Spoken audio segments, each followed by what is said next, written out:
Good day, everyone. Today, our group will discuss an important but often overlooked issue: the violation of the rights of indigenous people. Good day everyone, my name is Lloyd Zabulo and I am the second speaker. So, in this presentation, we will explore the different form of right violation experienced by indigenous people, provide real-life example, and suggest ways to address these injustices. Let us begin by understanding who indigenous people are. So first is, who are indigenous people? Indigenous people are original inhabitants of a region, maintaining unique culture, traditions, languages, and social structures. Despite their rich cultural heritage, they represent some of the most marginalized communities globally. According to the United Nations, there are over 476 million indigenous people across 90 countries.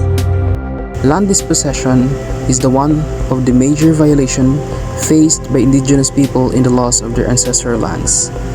Governments and corporations often seize their lands for resource extraction, logging, or development without consent.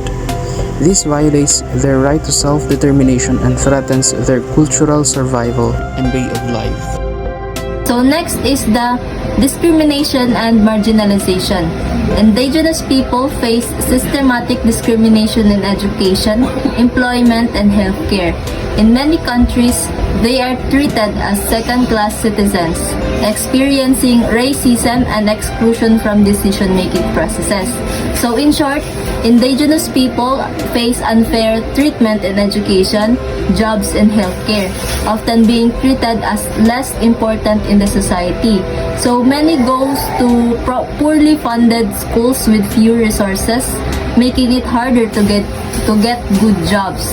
They also face discrimination when looking for work, forcing many into low-paying jobs. Healthcare is harder for them to access, leading to more health problems. On top of this, they are often left out of important decisions about their land, resources, and rights, making it difficult for them to improve their situation.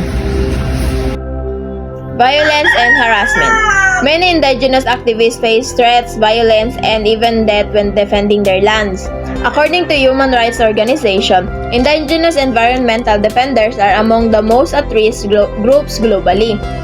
Violence and harassments against indigenous activists often stem from their efforts to protect their lands, resources, and cultural heritage from exploitation and destruction. These activists face various forms of violence, including physical attack, intimidation, threats, and even murder. The primary goal of this group is typically to defend the environment, uphold indigenous land rights, and maintain their traditional ways of life. International human rights organizations such as Amnesty International and Human Rights Watch have repeatedly called for greater protections for indigenous environmental defenders, emphasizing the urgent need to address this ongoing crisis of violence and harassment. So next is loss of cultural identity. So forced assimilation policies such as banning indigenous languages and indigenous traditions erode cultural identity. So the indigenous youth are often disconnected from their heritage due to these practices. Next is the real-life examples. In the Amazon rainforest, indigenous groups like Yanomami face the illegal mining and deforestation. This not only destroys their habitat but also leads to health crises due to mercury contamination and the spread of diseases. In the Philippines, indigenous rural communities are displaced due to the militarization and mining operations. Despite constitutional protections, these groups continue to face forced eviction and violence. To address these violations, governments must recognize and enforce indigenous land rights through legal framework. Implementing the UN Declaration on the Rights of the Indigenous People, it is crucial on safeguarding their rights. People are the guardians of biodiversity and cultural heritage. Yet, they continue to face systemic injustices. It is our shared responsibility to recognize and protect their rights.